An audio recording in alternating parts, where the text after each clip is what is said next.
ఇది కేవలం సమాచారంగా మాత్రమే భావించండి. వైద్య నిపుణులను సంప్రదించండి. జనరల్లీ వింటర్ సీజన్ వచ్చేసింది అనంటే బేసిక్‌గా మన స్కిన్ అనేది ఎక్కువగా ఎఫెక్ట్ అవుతుంది.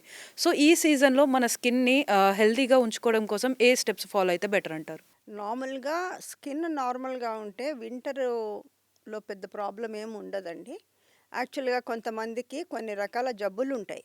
వాటి మూలంగా వింటర్ వచ్చేటప్పటికి వాళ్ళ స్కిన్ చాలా డ్రై అయిపోతుంది. నార్మల్‌గా కొంచెం డ్రైనెస్ ఉంటుంది. బట్ అంత ఎక్కువ బాధించేంత డ్రైనెస్ ఎక్కువేమీ ఉండదు. కొన్ని జబ్బుల మూలంగా స్కిన్ జబ్బుల మూలంగా వింటరు ఎందుకంటే మన వింటర్స్ చాలా తక్కువ. 17, 18 డిగ్రీస్ అంతకంటే 10 డిగ్రీస్‌కి కిందే పడదు. సో, యాక్చువల్‌గా ఈ వింటర్‌కి అంత ఎక్కువ ప్రాబ్లమ్ రాకూడదు నార్మల్ స్కిన్ అయితే. ఓకే. సో, బట్ ఎవరికైతే ప్రాబ్లమ్ ఉంది అంటే డెఫినిట్‌గా వాళ్ళకి కొన్ని టెస్టులు చేయించాలి. హార్మోనల్ ఇంబాలెన్స్ ఏమన్నా ఉందా వాళ్ళకి? లేకపోతే జెనెటిక్‌గానే వాళ్ళ skin dry type atopic dermatitis అని ఉందా? లేకపోతే కొన్ని collagen vascular disorders, autoimmune disorders, diabetes ఇలాంటి ప్రాబ్లమ్స్ ఉన్న వాళ్ళకి వాళ్ళ స్కిన్ చాలా డ్రై అయిపోతుంది. అదొకటే కాకుండా కొన్ని ఇన్ఫెక్షన్స్, హెచ్ఐవి ఇన్ఫెక్షన్స్ ఇలా ఉన్న వాళ్ళకి కూడా స్కిన్ చాలా డ్రై అయిపోతూ ఉంటుంది. ఇది కాకుండా కొన్ని మెడిసిన్స్ వాడుతున్న వాళ్ళకి కూడా, అంటే ఇప్పుడు ఈ మధ్యన కొవ్వు శాతం తగ్గించడానికి వాడే ప్రతి మెడిసిన్ కూడా, అలాగే పింపుల్స్కి వాడే ప్రతి మెడిసిన్ కూడా, ఈ మెడిసిన్స్ అన్నిటి మూలంగా కూడా స్కిన్ డ్రై అయిపోవడానికి ఛాన్సెస్ ఉంటాయి. సో, వాళ్ళకి ఉన్న మెటబాలిక్ ప్రాబ్లమ్స్ మూలంగాను, హార్మోన్ ప్రాబ్లమ్స్ మూలంగాను, మెడిసిన్స్ మూలంగాను, కొన్ని క్యాన్సర్ జబ్బుల మూలంగా కూడా ఈ స్కిన్ డ్రై అయిపోవటానికి స్కోప్ ఉంటుంది. అంచేత పేషెంట్ వచ్చినప్పుడు ఇలా నా స్కిన్ చాలా డ్రైగా ఉంది అని వాళ్ళు వచ్చినప్పుడు మేము చూస్తామండి. ఇది నార్మల్ డ్రైనెస్సా, లేకపోతే ఏదైనా జబ్బు మూలంగా ఈ డ్రైనెస్ వచ్చిందా అని తెలుసుకోవటం అనమాట. సో, అందుకోసం అని ఇన్వెస్టిగేషన్ చేయిస్తాము. ఈ మధ్యకాలంలో ఎవ్రీ థర్డ్ ఆర్ ఫోర్త్ పర్సన్కి థైరాయిడ్ ఉంటుంది. So, very common problem. దాని మూలంగా వాళ్ళ స్కిన్ డ్రై అయిపోతూ ఉంటుంది. సో, అలాగా చూడాలి. అంతేగాని మామూలు ఇన్ జనరల్గా మనకి మామూలు స్కిన్ ఉన్న వాళ్ళకి అంత డ్రైనెస్ ఏమీ ఉండదు. సో, మ్యామ్ ఇప్పుడు వింటర్ సీజన్‌లో ఎక్కువగా మనం లోషన్స్ అనేవి వాడుతూ ఉంటాం. అసలు నిజానికి మన స్కిన్‌ని హెల్తీగా ఉంచుకోవడం కోసం ఏ టైప్ ఆఫ్ లోషన్స్‌ని యూజ్ చేస్తే బెటర్? యూజువల్‌గా లోషన్సే వాడకూడదు.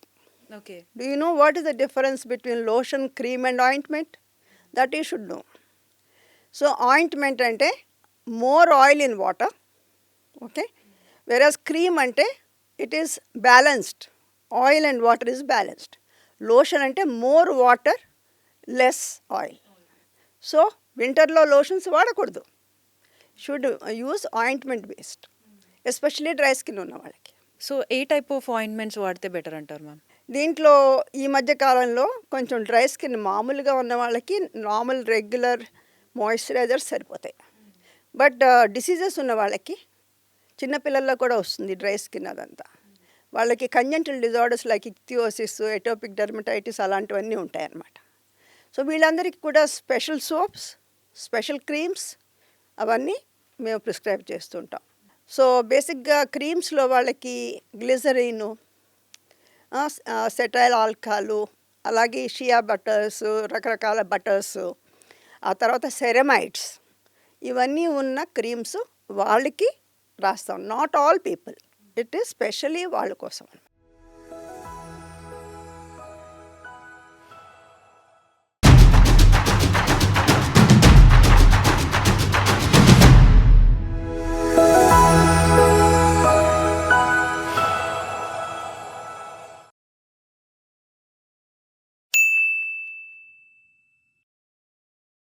సాక్షి టీవీ ప్రసారాలను నిలిపివేయడం చట్టరీత్యా నేరం. సాక్షి టీవీ ప్రసారాల కోసం మీ స్థానిక కేబుల్ ఆపరేటర్ని వెంటనే సంప్రదించండి. డిటిహెచ్లో, ఇంటర్నెట్లో కూడా సాక్షి టీవీ ప్రసారాలను వీక్షించవచ్చు.